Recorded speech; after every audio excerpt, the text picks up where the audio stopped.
Jack Harper ने हमेशा सफर और रोमांच के सपने देखे थे। बड़े होते हुए उसने दुनिया घूमने वालों और अनजान जगह खोजने वालों की कहानियां पढ़ी, लेकिन एक मैकेनिक की उनकी जिंदगी बिल्कुल भी रोमांचक नहीं थी। सब बदल गया जिस दिन उसे वो नक्शा मिला। यह एक पुराने चमड़े की जिल्द वाली किताब में छुपा था, जो उसने एक पुरानी किताबों की दुकान से खरीदी थी। नक्शा बहुत पुराना था, उसकी स्याही फीकी पड़ चुकी थी और उस पर रहस्यमय चिन्ह बने हुए थे। इसके बीच में एक द्वीप था जिस पर सिर्फ टेरा इनकॉग्निटा लिखा था। जैक को पता था कि उसे ये जगह ढूंढनी है। 2 हफ्ते बाद वह एक छोटी सी पाल वाली नाव के डेक पर खड़ा था, क्षितिज को घूर रहा था। कहा जाता था कि वह द्वीप अनजान था, समय से खोई हुई जगह जिसे दुनिया भूल चुकी थी। उका जीपीएस बेकार था, कंपास बेतरतीब घूम रहा था, लेकिन जैक दृढ़ था। खतरनाक पानी को पार करते हुए, तूफानों और लहरों से जूझते हुए जो उसे निगलने की धमकी दे रहे थे, आखिरकार उसने उसे देखा। धुंध से उठता हुआ एक द्वीप, खड़ी चट्टानें और घने जंगल आगे दिखाई दे रहे थे और जैक का दिल तेजी से धड़क रहा था। उसने नाव को किनारे लगाया और द्वीप पर कदम रखा। उसकी धड़कन खोज के रोमांच से तेज हो गई थी।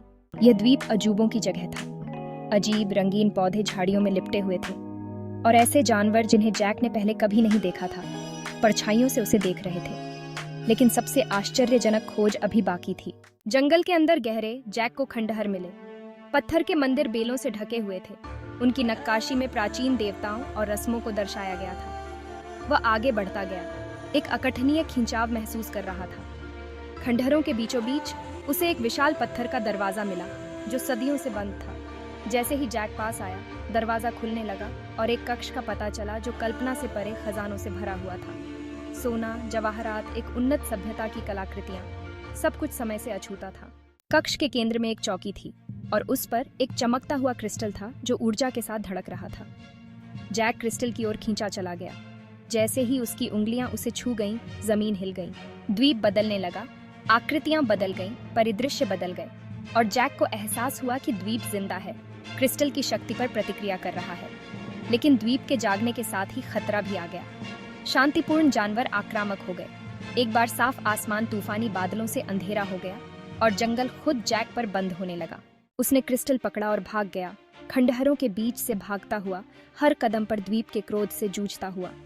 अपनी नाव तक पहुंचकर जैक ने पाल सेट किया। जैसे ही द्वीप समुद्र में डूबने लगा, उसने देखा कि खोया हुआ द्वीप लहरों के नीचे गायब हो गया, अपने रहस्यों को अपने साथ ले गया।